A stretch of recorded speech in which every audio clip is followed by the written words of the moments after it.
Aimerais-tu avoir des enfants? Si oui, combien? Alors oui, rien pour me déguiser en Maman Noël et pour regarder les dessins animés de Noël. Et les films de Noël. Non, pas du tout en fait, c'est pas pour ça. Non, oui, alors moi je suis une dingue des enfants. J'ai mes neveux et nièces, mais vous savez même pas comment je les aime. C'est mes fonds d'écran de téléphone, d'ordinateur, etc. Quand je les vois, je joue avec eux. Ah oui, ne m'invitez jamais à une soirée si jamais il y a des enfants, parce qu'autrement je passe mon temps avec les enfants, je rigole avec eux, je joue avec eux. Et limite, je m'en fous des adultes. J'adore ça, c'est un truc de malade. Et oui, j'adore les enfants. Et combien j'en voudrais? J'en ai aucune idée. Si j'ai 2 filles, je voudrais en 3e pour avoir un garçon. Pareil pour le contraire d'ailleurs. Et oui, je sais pas en fait. Petite, je rêvais d'une grande famille. Et là, vu que j'ai 26 ans, je pense que c'est pas gagné. Et oui, je me vois pas faire un enfant par an maintenant. Vous imaginez? Et dans tous les cas, c'est pas pour aujourd'hui, étant donné que j'ai des projets professionnels. Et je me suis tellement, comment dire, sacrifiée dans ma vie d'étudiante, etc. pour atteindre mes objectifs professionnels, que je me vois pas en fait avoir des enfants maintenant sans m'être accomplie moi en tant que femme et avoir réalisé mes rêves, parce que je sais que quand on a des enfants c'est pas aussi simple et on s'investit pas de la même façon que lorsqu'on n'en a pas. On t'a déjà reconnu dans la rue? Alors oui, et lorsque ça m'arrive et qu'on vient me voir, parce qu'on vient pas systématiquement me voir, parfois on m'envoie un message sur Twitter, on m'envoie un mail, etc. Mais lorsqu'on vient me voir, ça me fait juste trop plaisir. Alors la première fois que ça m'est arrivé, je me souviens que c'était... Non, c'était pas ça la première fois. Bon, bah c'est pas grave. Tout ça pour vous dire que les premières fois, ça m'avait un petit peu surprise qu'on puisse me reconnaître, parce que je me suis dit quand même, c'est des personnes qui cherchent des tutoriels, des trucs précis en matière de maquillage, comment ils ont fait pour me reconnaître. Alors oui, alors ça c'est un swatch que je viens de faire, hein. Pas de panique. Je ne me suis pas coupée avec un couteau. C'est un swatch de blush en plus. On dirait un rouge à lèvres, c'est complètement fou. Et tout ça pour vous dire que quand on m'a reconnu dans la rue les premières fois, ça m'a semblé bizarre. Et puis maintenant, franchement, c'est de plus en plus plaisant dans la mesure où on s'arrête, on discute, on parle de tout et de rien. Je retrouve ces personnes sur Facebook, elles m'envoient des messages privés. Et ça devient vraiment des gens que je connais un petit peu mieux après dans la vraie vie. Et je trouve ça très drôle. Oh, il y a des messages gentils aussi. Ben tiens, rien que pour ça, je vais remercier KS Beauty TV qui m'a envoyé un super message qui m'a dit « Tu te prends pas la tête et ça fait du bien ». Trop mignon. Et oui, j'avais fait une petite blague un petit peu drôle à ce sujet, et d'ailleurs je vais vous la faire à vous parce que vous l'avez peut-être pas lu. Mais si je me prenais la tête, vous imaginez, alors la taille de mon front, plus la taille de la grosse tête, plus l'ouverture des portes, je pourrais même plus rentrer chez moi les filles. Vous imaginez? Alors je peux pas, c'est impossible, je peux pas avoir la grosse tête. C'est interdit chez moi. C'est pas interdit par mes convictions ou quoi, c'est interdit par quelque chose de matériel et de physique, je peux pas, c'est impossible. Non, je suis pas folle. Même si mes parents me le disent tout le temps, bon d'accord, je suis un petit peu folle, mais ça va, c'est ce qui me rend aussi la vie un petit peu plus belle au quotidien.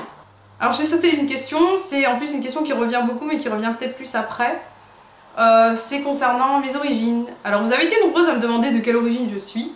Alors je vous laisse 2 secondes pour réfléchir et pour mettre peut-être le commentaire, pour vous dire de quelle origine vous pensez que je suis. Alors on va compter un petit peu, et pendant ce temps, on va se faire une petite danse. Alors j'espère que vous êtes prêts et bien assis, parce qu'en fait c'est assez compliqué et difficile à expliquer, mais je vais quand même vous l'expliquer. Alors ma mère est d'origine suédoise et mon père est d'origine norvégienne, et paf, ça fait des chocs à pic. Non, c'est pas vrai. Oh purée. Non, je suis d'origine algérienne des 2 côtés, de mon père et de ma mère. Voilà, c'est aussi simple que ça. Quel est ton rouge à lèvres préféré pour l'hiver? Mon rouge à lèvres préféré pour l'hiver, en fait je change tout le temps de couleur, mais si je devais en citer un, ça serait je pense un neutre, sûrement pâtisserie de MAC, ou alors le Pouty Pétale de chez Elf, de la gamme minérale, qui est magnifique et qui est rosé, très joli. Après c'est vrai que je suis dans ma période rouge à lèvres plus profond, etc, ça se voit pas d'ailleurs actuellement, mais c'est vrai que là il y a plus de choix et en plus j'en attends de nouveaux. Et c'est pas les 2 Revlon que je viens de présenter, c'en sont d'autres. Donc là... je vous dis, patientez un petit peu, il va y avoir du haul. Quel sport pratiques-tu? Alors, les filles, je suis trop contente de pouvoir parler de ça maintenant. Parce qu'en fait, ça fait 3 semaines maintenant que je me suis remise au sport. Avant, j'étais très sportive. J'étais dans une association sportive d'athlétisme, je courais très bien, tout. C'est vrai, hein? C'est fou hein, quand même. Et ensuite, ben, je suis passée par la case classe préparatoire aux grandes écoles, et c'est là que j'ai commencé à devenir un légume. Ensuite, je crois que oui, j'ai fait de la danse pendant le début de mes années de droit. D'ailleurs je me suis mise à la danse classique alors que j'en avais jamais fait, c'était juste génial, franchement je me suis régalée. J'ai fait danse classique, raga hip-hop et tout ça, c'était délirant. Et ensuite j'ai plus rien fait.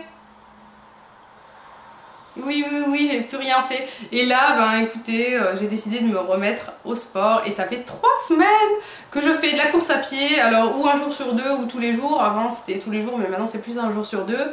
Et j'ai décidé aussi de me mettre à un workout qui s'appelle en fait le butt lift workout.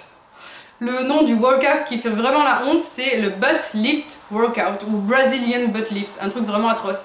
Et en fait, c'est qui l'avait présenté? C'était Jay Loves Mac sur sa chaîne. J'ai ensuite découvert les vidéos et c'est pour avoir des fesses de brésilienne entre guillemets, mais ça va vous muscler le reste du corps, etc. Donc ça par contre ça fait que 2 jours que je le fais, donc je peux pas vraiment parler de ce workout, même si en fait ce que je faisais c'est que je courais pendant 20 minutes, 25 minutes, parfois une demi-heure maintenant. Ensuite je rentre chez moi, je vous montre là-bas parce qu'en fait c'est ma salle de bain, c'est là où j'ai mon grand miroir et là je mets ma musique à fond, je danse, je fais mes abdos, je fais mes exercices, etc. et j'adore. En fait, si vous avez envie de vous motiver pour faire du sport, il n'y a pas de secret, faut le faire une fois déjà, parce que sinon on ne le fait jamais. Mettez-vous devant un grand miroir, motivez-vous seul, sans aucun témoin, c'est ce que je préfère. J'aime pas qu'on me voit faire du sport ou courir parce qu'autrement on se moquerait de moi. Et du coup, je me vois face à ma glace, je vois si je fais bien mes mouvements, etc. Et surtout, on peut apprécier les résultats. Et ça, c'est cool. Fais-tu attention à ton alimentation? Alors, on peut pas dire que je fais attention à mon alimentation dans la mesure où j'ai pas de régime strict.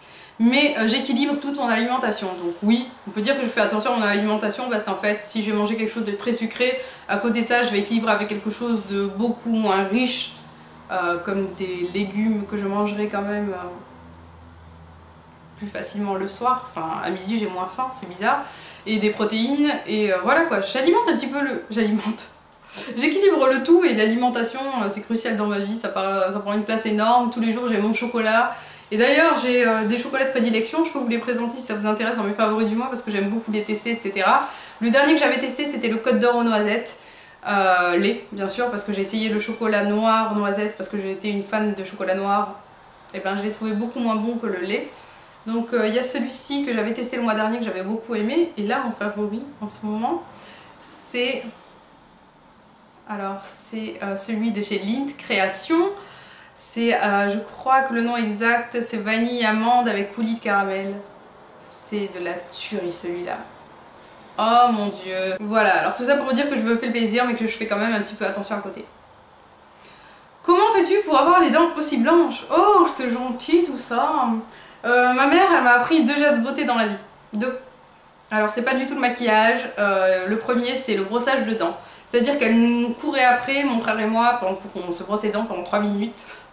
Elle nous mettait la musique en fait et pendant une chanson entière on devait se brosser les dents 3 fois par jour. Elle nous coursait vraiment et on courait. C'était trop cool, j'aime trop mes souvenirs d'enfance. Et elle nous forçait à nous brosser les dents. Avant quand j'étais petite je comprenais pas trop pourquoi elle nous forçait à nous brosser les dents 3 fois par jour vu que mes copines le faisaient 1 fois par jour et encore je suis même pas sûre. Et en fait c'est un geste qu'elle m'a inculqué que j'ai maintenant et je suis vraiment très reconnaissante quand je vois la couleur des dents des gens qui se brossent pas les dents. Non mais là j'ai envie de dire, Crest ça ne sert qu'à rattraper les dégâts et après il faut vraiment avoir une hygiène dentaire totalement parfaite. Je vois pas l'intérêt en fait autrement. Et oui, et autrement j'avais expliqué dans une petite vidéo 5 astuces qui valent le détour, comment parfois, 1 fois par semaine, je me brossais les dents avec du bicarbonate de soude ou de sodium, c'est la même chose, c'est le même composé chimique. Et donc je fais ça 1 fois par semaine lorsque j'en ai besoin, sachant que j'essaye quand même de boire de l'eau rapidement après avoir bu mon café, etc. J'ai des petits gestes comme ça. Et je ne bois pas de soda parce que j'aime pas ça. Et parce que c'est pas bon pour la santé, que ça fait grossir en fait surtout, et que c'est même pas délicieux. Quelle est la chose qui t'énerve le plus quand tu es en train de filmer une vidéo, chérie, amis, parents? Alors non, déjà je filme mes vidéos quand je suis toute seule, donc je peux exprimer clairement ma folie, etc. Même si je coupe beaucoup. Qu'est-ce qui pourrait bien m'embêter? Je dirais que c'est principalement lorsque je fais tomber des choses, parce que je fais tout le temps tomber des choses. Là, il faut absolument que je répare avec vous en direct ma terracotta de chez Guerlain que j'ai exposée en 1000 morceaux. Elle coûte un bras cette terracotta, c'est même pas la meilleure en plus, mais j'ai quand même envie de la réparer parce que ça serait gaspiller mon argent, même si c'était grâce à la Société Générale à l'époque, j'avais 10 € de réduction en plusieurs fois. Et avec les 20%, je l'avais eu gratuite du coup. Ouais, donc si vous êtes à la Société Générale comme moi et que vous vous êtes fait arnaquer aussi comme moi pendant tout le long de votre contrat, vous avez quand même les 10 € de Sephora qui sont possibles. Même si là, j'ai plus rien, je crois, de la Société Générale, je comprends pas trop. L'orchidée derrière toi, c'est une vraie ou une fausse? Alors là, vous parlez de mon décor chez mes parents. Oh mon dieu, que j'aime les maisons de mes parents. Je l'aime trop. Et ben non, c'est une fausse. J'en ai une aussi ici, mais je vais toujours pas trouver de jolie peau. Il faudra que je la sorte d'ailleurs. Là, j'en ai une vraie dans le coin. Je vais vous montrer ça tout de suite. Alors, celle-ci, habituellement, elle est sur la commode que je viens de placer chez moi, comme si en fait elle était tout le temps là. Et c'est une petite orchidée que je viens de m'acheter là, Phalaenopsis violet. Trop mignon. Toute simple, mais j'aime trop en fait les orchidées. Et celle qui est chez mes parents, non, c'est une fausse. Oh, j'allais la poser par terre. C'est une... Ouf, j'ai failli la faire tomber. C'est une Sia. Pour celles qui connaissent, c'est une plante artificielle. C'est de la qualité génialissime, topissime. Elle coûte 40 € en magasin ou un truc comme ça, ou 50 €, je l'ai vu aux Galeries Lafayette. Et nous, on l'a acheté chez Nose à 50 centimes. Je vous assure. Donc oui, Sweetoni les bons tuyaux, et ma mère les bons tuyaux aussi, je crois que je tiens d'elle. Qu'est-ce qu'on mange ce soir? J'avais pas compris que c'était une blague, en fait c'est marqué par la suite, genre de commentaires, ne fait rire que moi, je pense. Pas de question particulière, donc qu'est-ce qu'on mange ce soir? Même si c'était une blague, j'ai envie de te répondre, je n'en sais rien. C'est mon mari qui cuisine comme un cordon bleu, même si moi aussi je cuisine, il préfère quand même la sienne de nourriture, et je le comprends. Il cuisine comme un chef en fait. Même lorsqu'il fait une petite assiette du soir, c'est vraiment une petite assiette avec un joli petit décor et compagnie. Il fait ça en 5 minutes, je sais pas comment il fait. L'organisation, hein, pas tout le reste. Mais oui, il fait une super bonne cuisine, c'est délicieux.